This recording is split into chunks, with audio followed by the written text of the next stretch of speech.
받겠습니다. 네. 네, 안녕하세요. 대변인님, 채널의 이상원입니다. 법무부가 오늘 오후 사면심사위원회 열기로 예정되어 있는데요. 조국 전 대표가 광복절 특별사면 대상자에 포함될 것이라는 보도가 나왔는데요. 이에 대해서 사실 확인 여부와 또 입장 여쭙습니다. 네, 2시에 사면위원회가 열리는 것으로 알고 있습니다. 일단 사면위원회가 열리고 나서 어떤 그 사면 대상들이 있는지는 알 수 있겠고요. 그리고 국무회의를 거쳐서 사면 대상들이 의결이 되고 난 이후 공식 발표를 하게 됩니다. 그 과정에는 최종적인 대통령의 사면권 행사에 대한 결심이 있게 되는데요. 그때까지는 저희도 최종적으로 알긴 어렵고 국무회의 의결과 그 이후의 결정 과정을 통해서 저희도 발표될 즈음 확정된 명단을 알 수 있을 듯합니다. 네.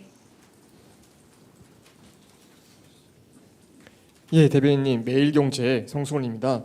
오늘 외신을 보면 트럼프 대통령이 반도체 관세 100%를 좀 얘기를 했었는데요.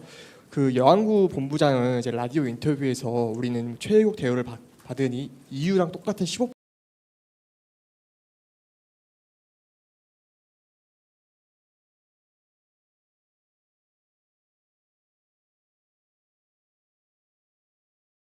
를 예측하시겠는데 부장 말씀하신 것처럼 최혜국에 대한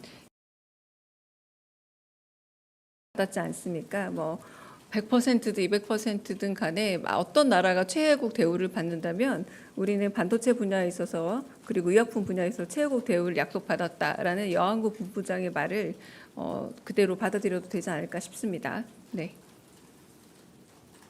네, 최민식 기자님. 네. 저 TV조선의 최민식입니다. 한미 정상회담 전에 주미 대사가 임명될 가능성이 있는지 궁금하고요. 그리고 지금 공석인데 이로 인해서 애로가 좀 느껴지시는지도 궁금합니다. 아, 네. 그 문제는 이제 인사 문제이잖아요. 그래서 정확하게 진행 과정이라던가 혹은 뭐 내정자라던가 이런 부분에 대해서는 좀 예측하기 좀 어렵습니다. 네. 다른 질문 있으실까요? 네. 네, 안녕하세요. 매일노동뉴스 연윤정입니다. 어제 대통령께서 지시하신 이제 건설 포스코 ENC에 대한 그 지시와 관련해서요.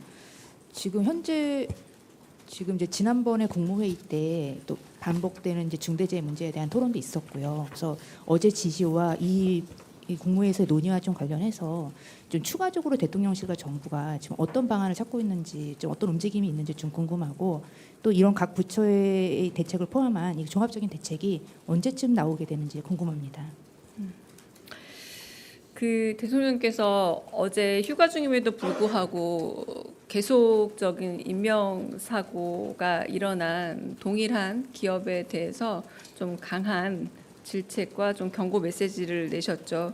이제 매뉴얼이 있는지 매뉴얼이 준수가 되었는지 여부를 철저히 확인하고 이에 대해서 면밀히 조사하되 한편으로는 또 관계부처에 이러한 기업에 있어서 이제 제재할 수 있는 방안을 한번 좀 모색해 보라라고 해서 저희가 오늘 아침 회의에서도 좀 여러 방안들을 좀 고민해 봤습니다. 그래서 이제 일단 좀 노동부에서는 전담 수사팀을 좀 꾸려서 중대재해처벌법 및 산업안전보건법의 안전조치 의무가 제대로 준수되었는가를 지금 엄정 수사 중인 것으로 알고 있고요. 저희도 이제 이 부분에 있어서 이제 2가지 정도를 어제 말씀하시지 않았습니까?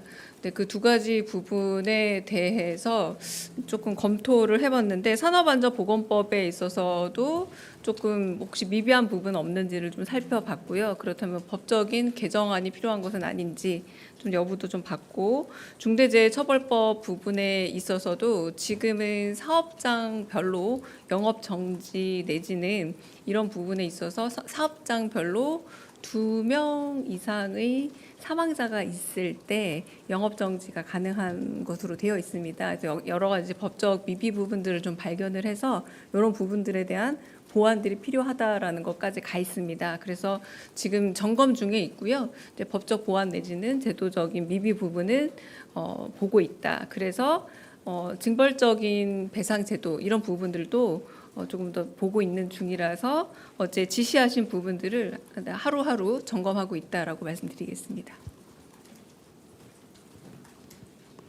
다른 또 질문 있으실까요? 네.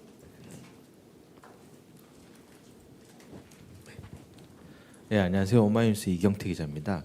그 베트남 당 서기장 방한 관련해서 여쭙습니다. 네. 대통령실이 지난 6월 23일 날 베트남전 민간인 학살 피해 생존자 분들을 면담을 한 적이 있습니다. 그중 한 분이 지금 우리 정부를 상대로 해서 국가배상 소송을 진행해서 1, 2심 모두 승소하고 대법원 판결을 기다리고 있는 중이거든요. 그래서 이런 부분에 대해서 앞서 윤석열의 언론기관장 해임 해촉 사건 관련해서 항소 결정을 내렸듯이 새 정부가 어떤 그 대법원 상고 포기 결정에 대해서 논의하거나 검토한 적이 있는지 좀 궁금합니다. 지금 이 대통령도 당대표 시절에 1심 결정 관련해서 환영 의사를 표현하신 바 있거든요. 그래서 관련 논의가 있다면 소개를 좀 부탁드리겠습니다. 네, 이 부분에 대해서는 제가 이제 비보도 전제로 말씀을 조금 더 드릴 부분도 있지만 제가 지금 그 생중계 중에 말씀드릴 수 있는 죄송합니다. 제가 오늘 좀 목 상태가 안 좋아가지고요. 제가 좀 말씀드리자면 이제 아무래도 양국과의 관계이기도 합니다. 그래서 어제 지금 말씀하신 거는 이제 정상이 오는 외교 관계 안에서 좀 포함해서 말씀을 드리자면 한국 베트남 양국은 이제 수교가 있은 이후부터는 좀 과거보다는 미래지향적인 관계를 특히 베트남 쪽에서 훨씬 더 그런 미래지향적 관계를 원합니다. 그러니까 미래지향적 관계로 한다면 이제 과거를 도외시한다라기보다는 뭐 문화산업적인 측면이라던가 여러 가지 뭐 경제적 측면에서 서로 호혜적인 관계에서 도움을 주고받는 관계 속에서 더 나아가길 바란다라는 쪽을